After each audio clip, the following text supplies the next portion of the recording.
So I want to talk briefly about something that's not a very fun topic. I already addressed this a few days ago, but I want to go a little bit deeper. Okay, we're going to do a deeper dive into this.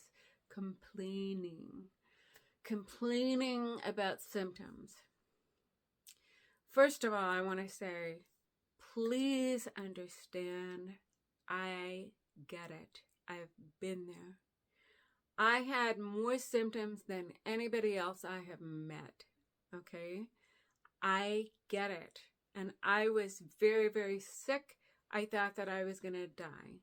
And my doctor spoke some very negative things over me, making me believe that that was happening. Because the last doctor that I saw basically said, I don't think anybody can help you. There's nothing more that anyone can do for you because your test results are off the charts horrible. Okay? So, whenever I share these messages with you, please know that I have been there and that this is not a, well, you don't understand, Caprice. Believe me, I do. I do understand, okay? And I just want you to get well. All right, so let's talk about complaining.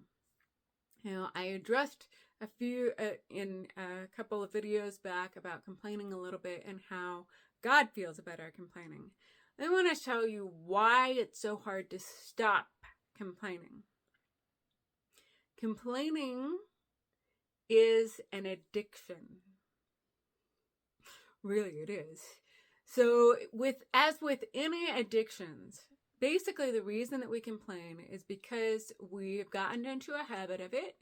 And often what happens for those of us who have dealt with or are dealing with chronic illness is our brains are no longer creating all of those good, positive, healthy neurotransmitters.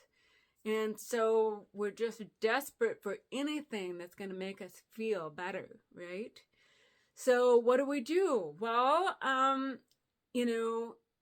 this is a reason why anybody who has any sort of addiction, whether it's a drug addiction or an alcohol addiction or a food addiction or any sort of addiction, complaining addiction, what happens is whenever we partake of those or in those addictions, we get a hit of dopamine.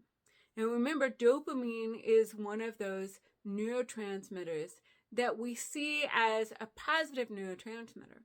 But the problem is that every time that we complain, we get a hit of dopamine. We get a hit of dopamine. And so we're basically self-medicating, but that dopamine is not doing us any good because it's not accompanied by all of the rest of those positive neurotransmitters. It's just keeping us in that negative state. And we have to, you've probably heard this before, but a lot of alcoholics and drug addicts and whatnot, whenever they are using those addictions to cope, they have to do more of that. They have to do more drugs. They have to drink more alcohol. They have to watch more porn, whatever it is, eat more food, whatever that addiction is.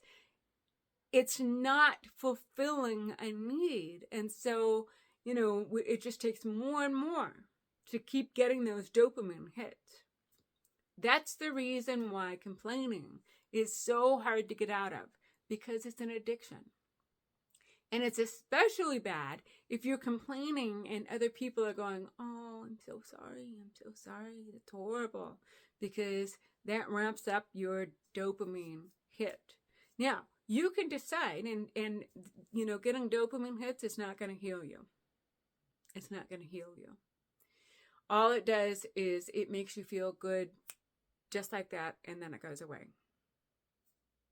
You want positive, healthy thoughts that are boosting your immune system and helping you to feel better all the time. And those positive, healthy thoughts and beliefs and everything else, instead of complaining, are going to make you feel so much better than those short little dopamine hits that go away. It's almost like a sugar high, right? You eat sugar and you're like, oh, yeah, and then you cry. And it's the same way with those dopamine hits. It's just not worth it.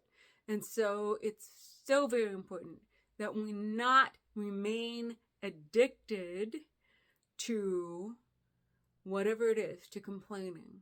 So that's the reason why complaining is an addiction and we don't want to do it anymore. I hope that helps.